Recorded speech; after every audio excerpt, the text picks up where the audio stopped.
The massive pushback towards AI is happening in real time as we speak, as Encyclopedia Britannica is now suing OpenAI over AI training. Let's get into it. Encyclopedia Britannica and its Merriam-Webster subsidiary have sued OpenAI in Manhattan federal court for allegedly misusing their reference materials to train its artificial intelligence models. Britannica said in the complaint filed on Friday that Microsoft-backed OpenAI used its online articles and encyclopedia to teach its flagship chatbot ChatGPT to respond to human prompts and cannibalized Britannica's web traffic with AI-generated summaries of its content. But that's just what AI does. It needs to absorb information and media from other things in order to make its own thing. It's been a problem since these programs were first released, and only just now are these companies deciding, hey, we need to put our foot down. Our models empower innovation and are trained on publicly available data and grounded in fair use, an OpenAI spokesperson said on Monday in response to the lawsuit. Spokespeople and attorneys for Britannica did not immediately respond to a request for comment on Monday. The case is one of many high-stakes lawsuits filed by copyright owners, including authors and news outlets, against tech companies for using their material to train AI systems without permission. Britannica filed a related lawsuit against artificial intelligence startup Perplexity AI last year that is still ongoing. AI companies have argued that their systems make fair use of copyrighted content by transforming it into something new,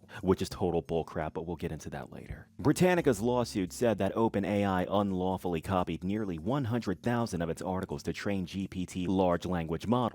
The complaint said that ChatGPT produces near verbatim copies of Britannica's encyclopedia entries, dictionary definitions, and other content, diverting users who would otherwise visit its websites. Britannica also accused OpenAI of infringing on its trademarks by implying that it has permission to reproduce its material and wrongfully citing Britannica in the false AI hallucinations, quote-unquote. Britannica requested an unspecified amount of monetary damages and a court order blocking the alleged infringement. And keep in mind, these guys are not the only ones suing OpenAI. There are countless other legal bodies out there who already want OpenAI's head on a silver platter. Look, there's an article right here already discussing it. This only happened on March 10th, 6 days ago. Nielsen's Grace Note, which creates metadata that identifies movies, TV programs, and other media, sued OpenAI in Manhattan federal court on Tuesday, alleging that its work was used without permission to train artificial intelligence. People are finally pushing back. The hype is whittling down and the pushback is growing up. Good.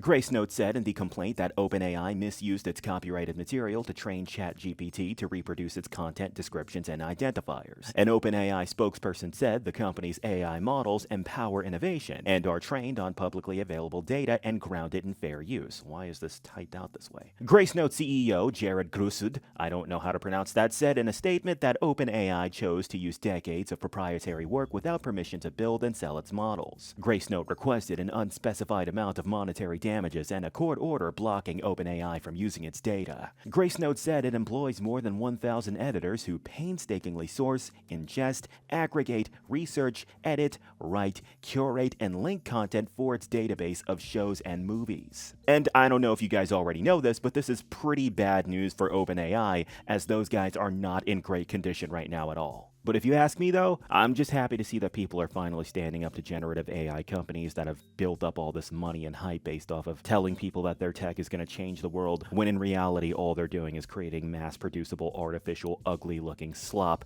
based off of stolen work. So yeah, those are my thoughts. But what are you guys's? Whatever it is, be sure to let me know in the comment section. And also, maybe drop a like and a subscribe if you're entertained. That's going to be all for this video, boys. This is Blacklight Jack signing out. You guys have a good one.